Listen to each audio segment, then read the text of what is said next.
Today we will learn and reflect on the Reconstruction and Jim Crow redemption eras following the Civil War and some stories on the civil rights struggles through the New Deal and the World War II era. Southerners were stubborn, Southerners were intransigent, and it was incomprehensible that Southerners and many Northerners would ever regard Negroes as equal to free white men. In their eyes, Negroes were inferior. They would always be subservient. And the Union Army may have momentarily exhausted the ability of the South to continue the war, but the true Civil War to change racial attitudes is a war that's being fought to this very day.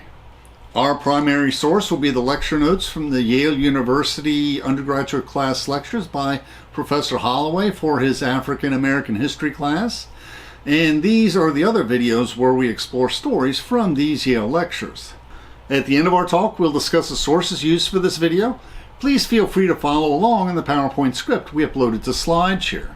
Please, we welcome interesting questions in the comments. Let us learn and reflect together.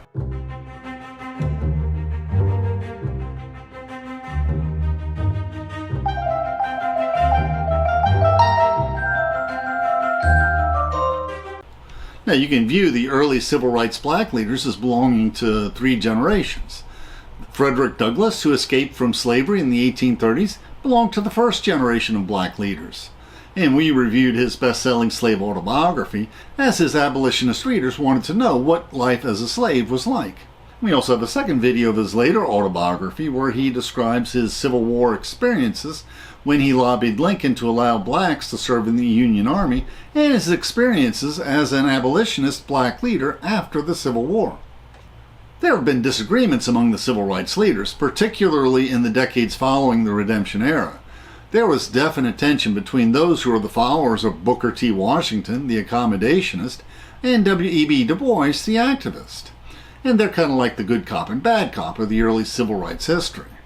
Booker T. Washington and WEB Dubois both lived a very long life. Booker T. Washington lived from 1856 through 1915 and was the last black leader who witnessed the emancipation of slaves during the Civil War.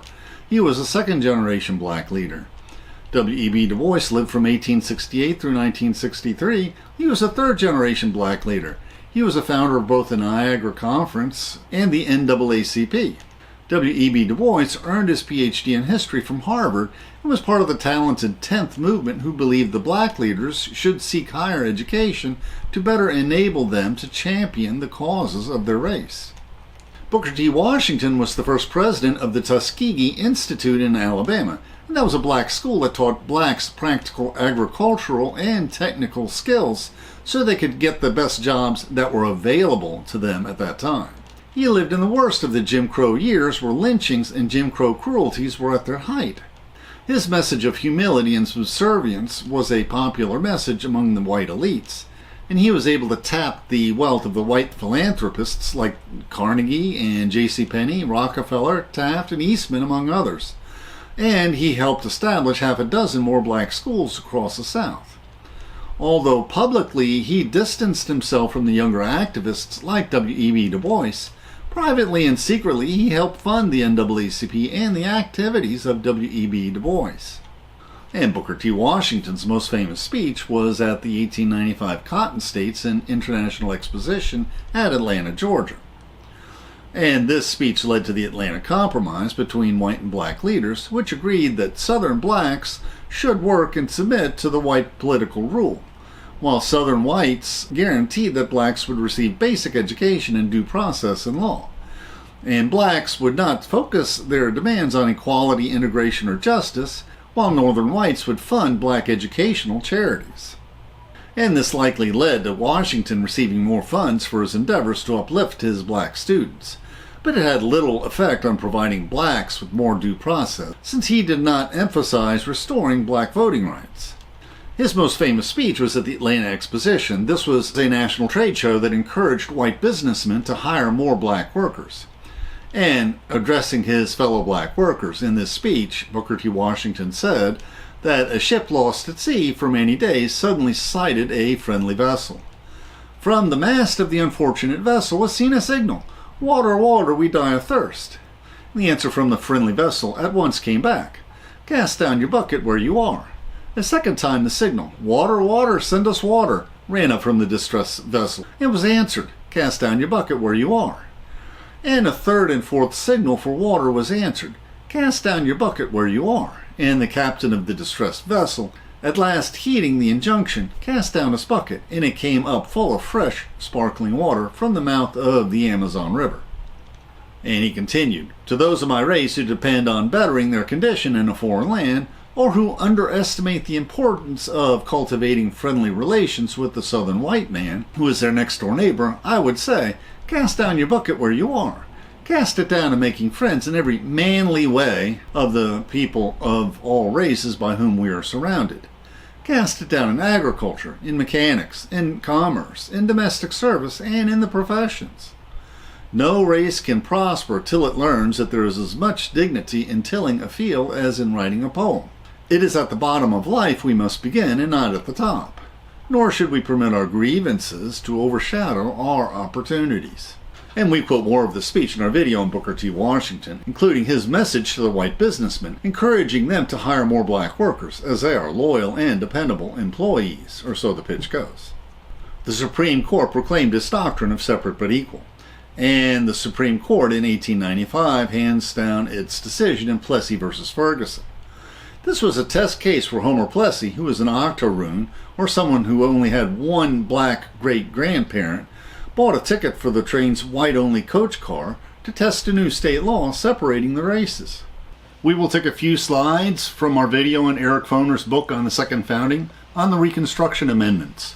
The majority of the Supreme Court, in an 8-1 decision, holds the following.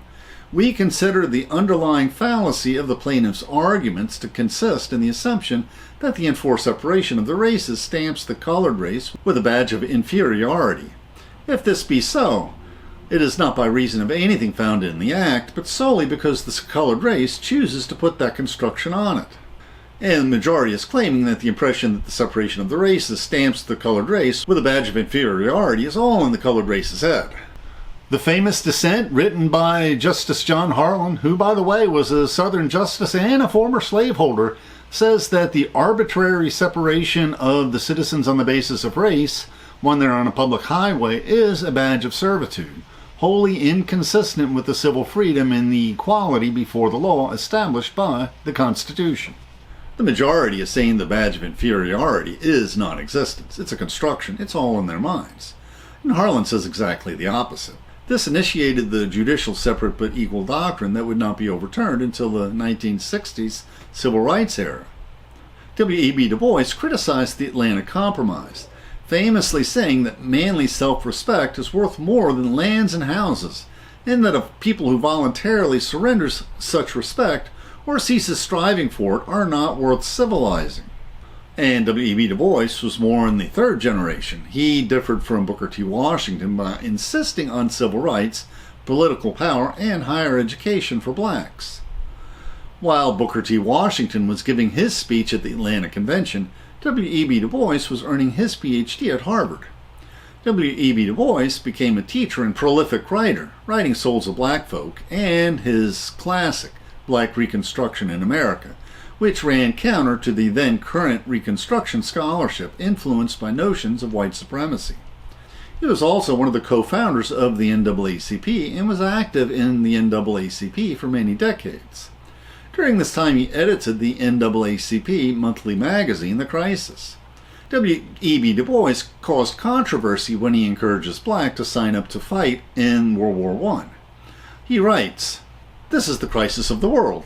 Let us, while this war lasts, forget our special grievances and close our ranks shoulder to shoulder with our white citizens and the allied nations that are fighting for democracy." In the summer of 1919, after the First World War, race riots, where whites attacked and often burned black communities, where blacks had no legal recourse and were often arrested although they were the victims of the riots, erupted in cities across the country. But many blacks, including W.E.B. Du Bois, are disappointed when the nation does not appreciate the contributions of black soldiers, insisting on tightening the chains of Jim Crow. So he writes a new editorial called Returning Soldiers. And this editorial announces, "Today we return. We return from the slavery of uniform which the world's madness demanded us to don to the freedom of civil garb. We stand again to look America squarely in the face and call a spade a spade. We sing, this country of ours, despite all its better souls have done and dreamed, is yet a shameful land. It lynches. It disenfranchises its own citizens. It encourages ignorance. It steals from us, the black men. It insults us. And WEB Dubois continues, this is the country to which we, soldiers of democracy, return. This is the fatherland for which we fought. But it is our fatherland. It was right for us to fight. The faults of our country are our faults. Under similar circumstances, we would fight again. But by the God of heaven, we are cowards and jackasses. If now that the war is over, we do not marshal every ounce of our brain and brawn to fight a sterner, longer, more unbending battle against the forces of hell in our own land.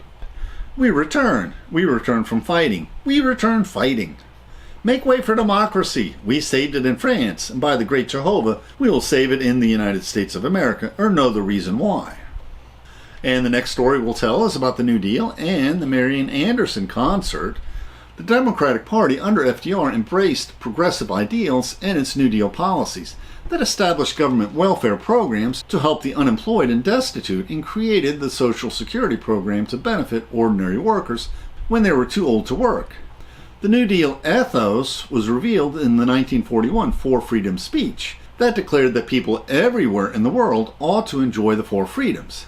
That is, first, freedom of speech and freedom of worship, then freedom from want and freedom from fear.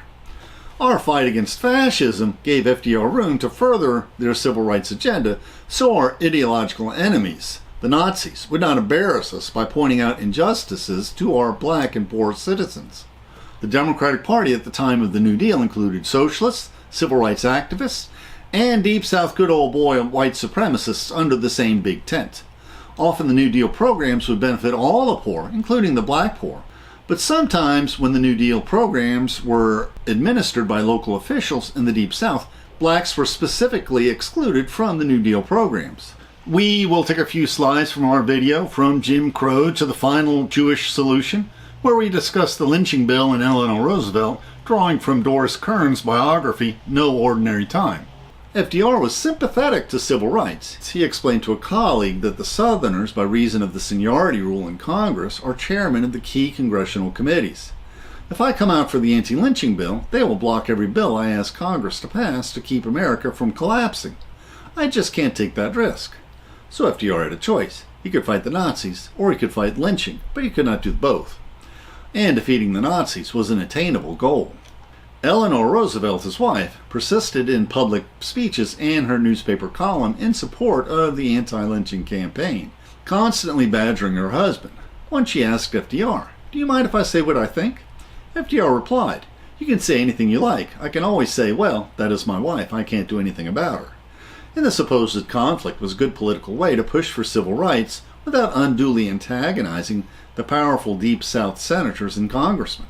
One famous example is Eleanor's intervention to host the Marian Anderson concert. Marian Anderson was both black and was considered by high society in Europe to be one of the world's greatest contralto opera singers. Howard University was planning to invite her to give a concert in Washington, but was having trouble finding a concert hall. The DAR, Daughters of the American Revolution, had a suitable concert hall, but their policy excluded blacks both from the audience and the stage. They tried to book her at the white high school auditorium, but the Board of Education said they would make an exception to allow a one-time integrated performance. They refused to change their policy permanently. They did not want this to be a precedent to break from their separate but equal practice. Eleanor Roosevelt gets involved. She writes a scathing column in the newspaper, and this makes headline news.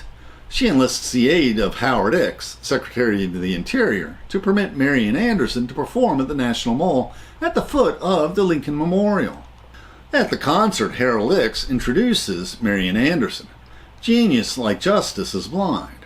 For genius, with the tip of her wings, has touched this woman, who, if it not had been for the great mind of Jefferson, if it had not been for the great heart of Lincoln, would not be able to stand among us today as a free individual in a free land.